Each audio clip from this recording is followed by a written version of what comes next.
18장 17장에서는 로마 큰 음녀가 멸망하는 살펴봤고요. 그리고 그 멸망할 때 애통해하는 무리들이 참 많이 있다. 상고들도 그렇고 열방들도 그렇고 사치하던 자들도 그렇고 장사들 자들 배를 띄워서 하는 이러한 돈을 버는 무역하는 자들 모두가 다 이제 로마가 무너졌을 때 그들이 다 슬퍼하며 애통하는 그러나 이제 오늘 19장에 보면 여기는 할렐루야가 울려나고 있다. 그래서 신약에서 할렐루야는 원래 할렐루야는 헬라어가 아니죠. 히브리어죠. 구약의 언어가 할렐루야입니다. 그런데 그걸 번역하지 않고 그대로 쓰고 있는 단어가 바로 두 가지가 있는데 할렐루야고 아멘입니다. 그런데 할렐루야 아멘이 할렐루야가 처음으로 신약 성경에 등장하는 것이 이 요한계시록 19장이에요. 뒤에 가서 등장하는 거죠. 앞에는요 아멘인 거죠. 여러분 꼭 기억하십시오. 앞에는 아멘. 아멘을 잘하면 할렐루야를 할 수 있는 거예요. 아멘은 뭡니까? 주님 뜻대로 됩니다. 믿습니다. 이게 아멘이잖아요. 아멘을 계속 잘하는 사람이 맨 마지막에 하나님을 찬양하는 할렐루야가 되는 겁니다. 그래서 참 우리 하나님께서 하신 일을 보면요. 할렐루야가 앞에 안 나옵니다. 앞에는 뭐만 나옵니까? 아멘이 나오는 겁니다. 그래서 주님의 때가 될 때까지 할렐루야를 부를 때까지 우리는 뭘 하면서 기다려야 됩니까? 아멘 하면서 기다려야 되는 거예요. 이사야서도 새하늘과 새 땅 65장에 나오잖아요. 65장까지 기다려야 되는 거예요. 1장, 2장, 30장쯤 왔다가 힘들다고 도망가면 돌아서면 안 되는 거예요. 어디까지 기다려? 65장까지 기다리면 65장에 결국은 나오게 돼 있는 거예요. 초조해할 필요도 없는 겁니다. 초조해할 필요도 없는 거예요. 왜 안 나올까? 왜 안 나올까? 주님 약속하셨기 때문에 66장 전에는 반드시 나오게 돼 있는 거예요. 초조해할 필요도 없는 거예요. 그냥 믿음으로 기다리면 돼요. 그래서 요한계시록에서 처음에는 아멘입니다. 장로들이 아멘하고, 그죠? 천사들이 아멘하고, 그 다음에 맨 마지막에 뭐가 나옵니까? 마지막 부분에 가서 할렐루야가 함께 나오는 거예요. 그래서 땅에는 쉬는 소리가 있고, 애통하고, 후회하고, 가슴을 치고, 내가 왜 이렇게 살았을까? 내 왜 속았을까? 내 이게 단주, 내가 왜 어리석었을까? 그러나, 하늘에서는요, 허다한 무리들은요, 하나님 하신 일이 옳네요. 정말 감사하네요. 하나님께 영광 돌립니다. 할렐루야가 울려나는 것. 자, 그래서 본문을 보면 이 일 후에 내가 들은 하늘에 허다한 큰 음성 같은 것이 있어 할렐루야, 구원과 영광과 능력이 우리 하나님께 있도다. 그의 심판은 참되고 의롭다. 이게 중요합니다. 구원, 영광, 능력. 여기 세 가지가 참 중요합니다. 우리의 구원을 딴 데서 찾으려면 안 되는 겁니다. 구원을 하나님께서 해줄 때까지 기다려야 되는 거죠. 능력, 하나님의 능력을 의심하면 안 되죠. 영광, 내가 영광까지 가면 안 되는 거. 항상 이게 문제예요. 요 세 가지만 다 해결되면 잘 기다릴 수 있습니다. 하나님의 영광 생각하는 사람은 잘 기다릴 수가 있어요. 내 영광 생각하니까 못 기다리는 거죠. 하나님의 영광 생각을 기다리는 거예요. 하나님의 능력을 의심하니까 자꾸 세상 사람들 바라보는 거죠. 하나님의 구원을 기다리는 거죠. 자, 그래서 음행으로 땅을 더럽게 한 큰 음녀를 심판한 자기 종들의 피와 그의 손에 갚으셨다. 그래서 우리 주님은 여기 피가 여러 개 나옵니다. 이제 백마 타고 나오는 우리 예수님이 나오는데 예수님의 다리에는 보니까 피자국이 많이 있다. 여기도 보니까는요 피가 또 나오죠. 이 순교의 피를 주님께서는 다 기억하시고 소중히 계십니다. 4절에 이스라장로와 또 내 생물의 엎드려 보좌에 앉으신 하나님께 경배하여 가로되 아멘 할렐루야. 앞에서 아멘만 했습니다. 4장 5장에서 자, 이게 이제 이렇게 나오죠. 요한계시록 4장에서는 창조주 하나님을 찬양합니다. 5장에서는 구속주 하나님을 찬양합니다. 19장에 와서는요, 심판의 주 하나님을 찬양하는 겁니다. 이렇게 다 다른 거죠. 심판의 주가 맨 마지막에 나옵니다. 그래서 처음에는 창조하셨고, 그 다음에 아들을 통해 우리를 구속하셨고, 그 다음에는요, 심판하신 겁니다. 그래서 이제 여기에서는 심판의 주를 24장로가 내 생물이 구속의 주를 찬양했다가 지금은 심판의 주를 찬양하는 거예요. 5절 한번 읽어봅니다. 보좌에서 음성이 나서 가로되 하나님의 종들 곧 그를 경외하는 너희들아 무론대소하고 다 우리 하나님께 찬송하라 하더라. 그래서 어린아이도 찬송하고 무론대소하고 작든 크든 아이든 어린이든 그래서 우리가 보통 주님이 주님이 다시 오실 때 어른들이 일어나 맞이할 거라고 생각하지만 실제로 아이들도 찬양하는 거예요. 아이들도 하나님을 기뻐. 왜냐하면 우리 하나님 돼 있잖아요.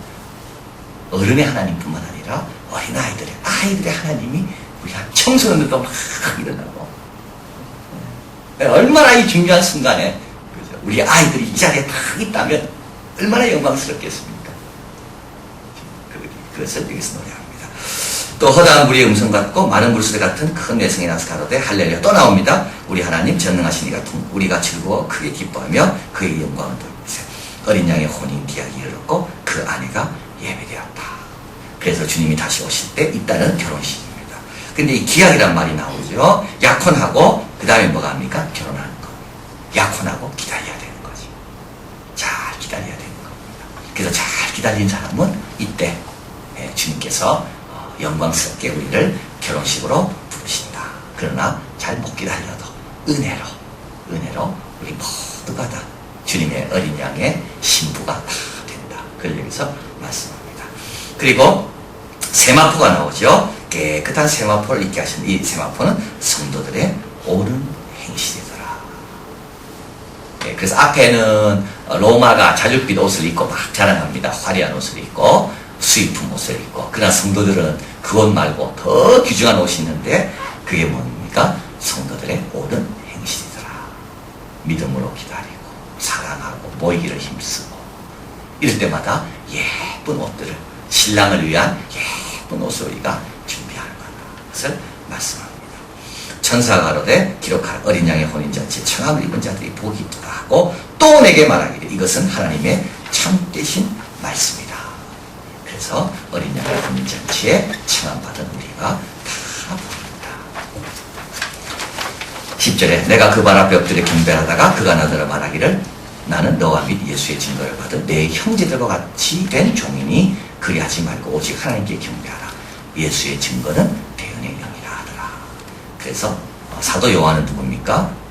예수의 증거를 받은 우리와 같은 형제다. 우리는요 사도 요한의 형제다. 얼마나 영광스러운지, 얼마나 우리가 영광스러운지. 예수의 증거를 받은 자는 다 동일한 형제다. 참 귀한 말입니다. 예수의 증거를 받은 우리는 사도 요한과 다 동일한 형제다. 이렇게 하나님께서 우리를 소중하게 보신다. 그리고 예수의 증거는 대언의 영이다. 우리가 이거를 또 계속 주님의 증거를 우리에게 대언하도록 맡기셨다. 이 일을 우리가 부끄러워하지 말고 담대히 잘 전해야 된다는 것을 말합니다. 자, 그리고 나서 이제 11절, 13절 백마 타고 오는 분이 계시고요. 그 이름은 뭐라 되어 있습니까? 충신과 진실이다. 피 뿌린 옷을 입었는데 그 이름은 하나님의 말씀이다. 예수님의 이름은 뭐라고요? 충신이고 진실이고 요령이고 괴고 그게 아닙니다. 제가 이번에 이제 집회를 갔었잖아요. 그런데 프랑크푸르트 연합 집회입니다. 여러분 연합 집회는 참 쉽지 않더라고요. 이 신앙, 이 성향이 다 다르잖아요. 교회마다 감리교도 있고 기장집 교회도 있고 순복음 교회 교인도 있고 제가 다 한국에 그겁니다. 목사님이 가자 할 때 순종하고 온 사람은요 감리교든 오순절이든 다 은혜받아요. 그 순종하고 온 분들을 위해서 하나님께서 순종하고 온 분들을 위해서 하나님께서 저에게 자꾸 말씀이 생각나게 하고 맨 마지막에는 우리도 대한민국의 기적을 믿는가 그 파독 광부 이야기가 나오잖아요. 간호사 그 영상도 다 보고 다 울고 딱 영상이 끝나니까 한 분이 할렐루야 이러더라고. 그분 광부로 온 분이거든요. 그게 자기 고생한 게 쭉 나오니까 우리 예수님의 이름은 중신이다. 진실이고 그리고 하나님 말씀이에요. 그러니까 우리가 생각하는 거하고 많이 다릅니다. 하나님이 일하시는 거. 그래서 자꾸 우리가 생각하면 안 돼. 스스로 지혜롭다 여기지 말고 그냥 순종하면 돼. 우리가 연합회니까 내가 가서 한 자리 더 채우자. 우리 교회 집회가 있으니까 내가 한 자리 더 채우자.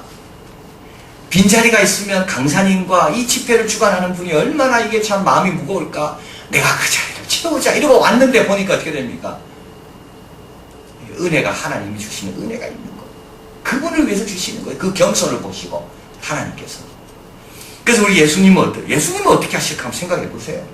예수님은 어떻게 하실까? 그 자리에 예수님은 오실까 안 오실까? 예수님은 유명하다고 오실 거고 유명하지 않다면 예수님은 안 오실까요? 우리 예수님은 충신이고 충신. 우리 예수님은 진실이시고 하나님 말씀이고. 그러니까 예수님이 다 나타나는데 뭐 영광이고 뭡니까 그런 게 아니라 예수님의 이름은 충신이고 진실로 딱 나타나시는 거예요. 그래서 우리가 배워야 될 게 바로 이런 겁니다. 그래서 제가 요번에 독일 가서도 설교하면서 참 신앙생활이라는 게 뭡니까? 주님의 기쁨이 뭔지 그거 따라가는 게 신앙생활 아닙니까? 뭐 복 이런 거는 이거는 너무 먼데 있는 거고요. 뭐 복, 영광, 성공 이런 거 너무 먼데 있는 거고 정말 신앙생활의 본질은 뭐 주님이 기뻐하는 거 내가 할 수 있으면 그게 최고의 신앙생활이지. 그래서 저도 그 말씀을 나누면서 저도 놀랐다니까요. 우리가 그게 안 돼서 어려운 거 아닙니까? 그게 안 되니까. 주님 기쁜 거라면 나는 내 것도 적겠습니다. 이게 안 되니까 어려운 거 아니에요, 지금. 우리가 힘든 거는. 그리고 우리 예수님의 이름은 충신이고 진실이라. 뭐 똑똑하고 뭐 재능이 많고 뭐 은사가 많고 그런 거하고 전혀 상관없습니다. 충신, 진실, 하나님의 말씀. 뭐 과학, 지식, 교양 이런 게 아니라 하나님 말씀. 그분이 다 나타나는 거예요. 다 충격받았을 거예요. 그분은 충신이고 진실이고 그거를 그 영광스러운 분도 가장 소중하게 여기는 게 바로 그런 거구나. 자, 그리고 이제 14제 16절 하늘에 있는 군대들이 희고 깨끗한 세마포를 입고 백마를 타고 그를 따릅니다. 그 옷과 그 다리에 쓴 것이 있는데 만왕의 왕이요 만주의 주라 하였습니다. 주님 처음에 오실 때는 혼자 조용히 오셨습니다. 그러나 두 번째 재림하실 때는 깨끗한 세마포를 입은 백마를 타는 주의 무리들이 막 따라 같이 얼마나 영광 가운데 있나는지. 또 내가 보니 천사가 해에서 공중에 나는 모든 새를 향하여 큰 소리로 외쳐 말합니다. 와서 하나님의 큰 잔치에 모여 왕들의 고기, 살을 말하는 거죠. 장군들의 살, 장사들의 살, 말들과 그 탄자들의 고기와 자유한 자들의 종들 무릎 떼서 하고 모든 자의 고기를 먹어라. 심판을 다 받는 거예요. 짐승이 잡힙니다. 그 앞에 이적을 행하던 거짓 선지자도 함께 잡힙니다. 짐승은 통치자를 이야기하는 거죠. 이적을 행하던 거짓 선지자 다 잡힙니다. 이적이란 말 주의해야 됩니다. 이적 행한다고 다 좋은 게 아닙니다.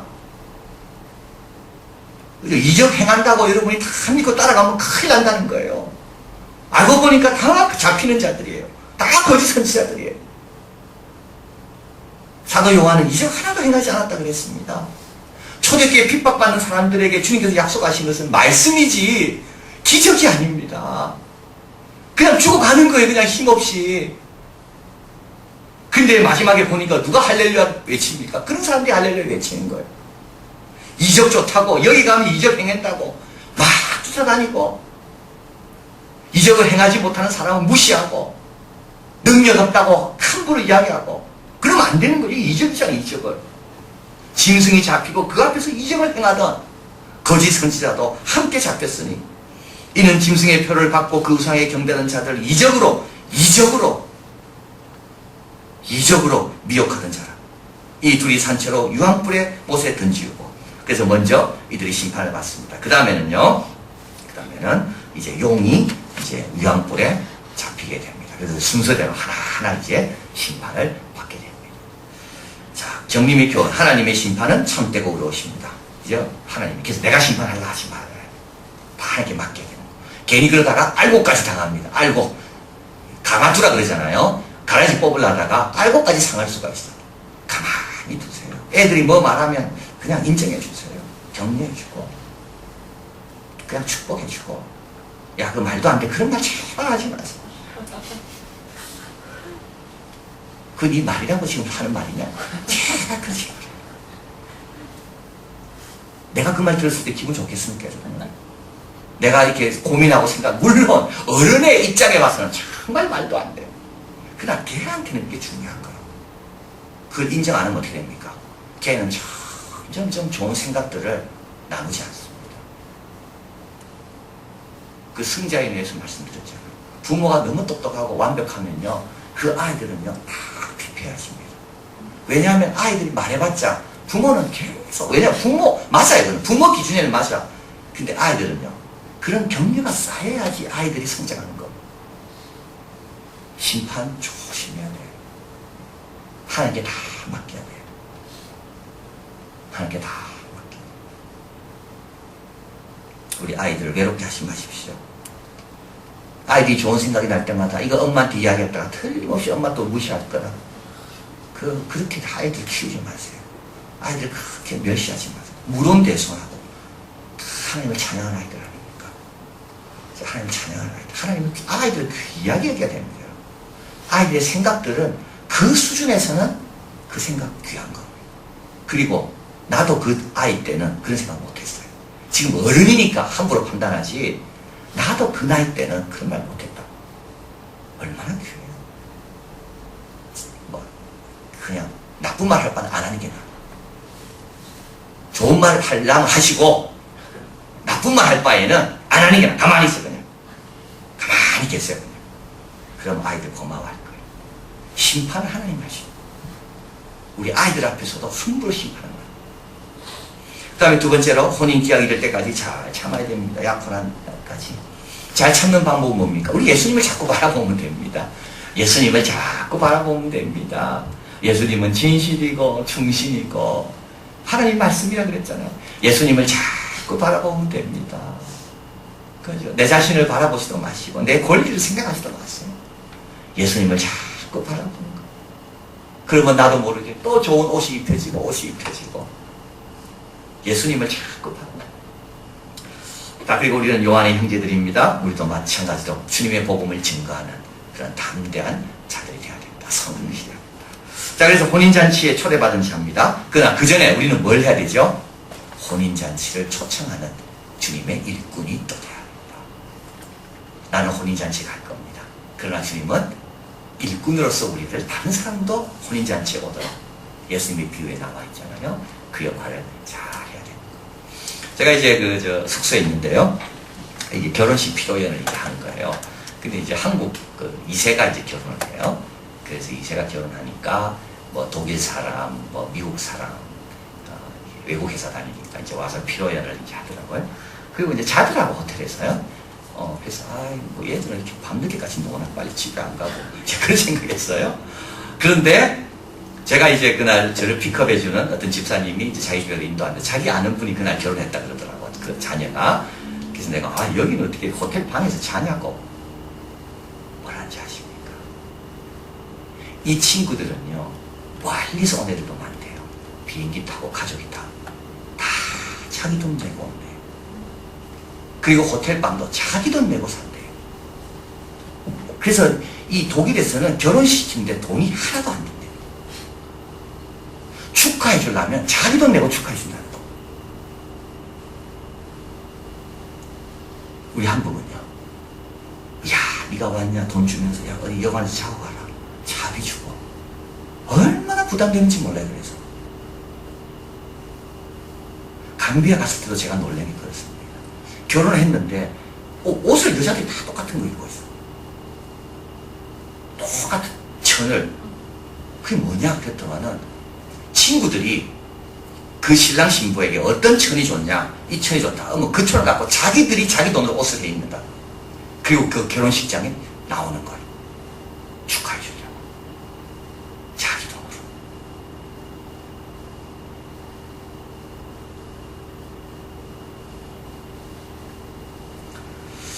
우리 하나님의 혼인잔치에 우리가 갈 때 저는 그 생각을 해봅니다. 그게 얼마나 영광스럽고 축복된 자리인데 내 돈을 다 들여서라도 내가 그 자리에 있으면 얼마나 감사할까. 내 돈을 다 팔아서라도 내가 그걸 축하하는 그 자리에 진정으로 축하해주고 싶어서 내가 그 자리에 있겠구나. 근데 거기에 누가 있으면 좋은가요? 내가 전도한 사람이 있고 내가 기도해준 사람이 있고 우리 자녀들이 거기 있고 얼마나 좋을까. 자, 그래서 우리는 청함받은 사람들입니다. 우리는 정말 복된 자들입니다. 그 자리에 영광스럽게 쓸 겁니다. 그러나 주님은 그 자리에 올 때까지 우리에게 혼인잔치를 청하는 사람이 되라. 청함 받지만 말고 혼인잔치 올 수 있도록 청하는 사람. 그러기 위해서는 어떻게 해요? 네 자신을 좀 희생해라. 헌신해라. 기도하겠습니다.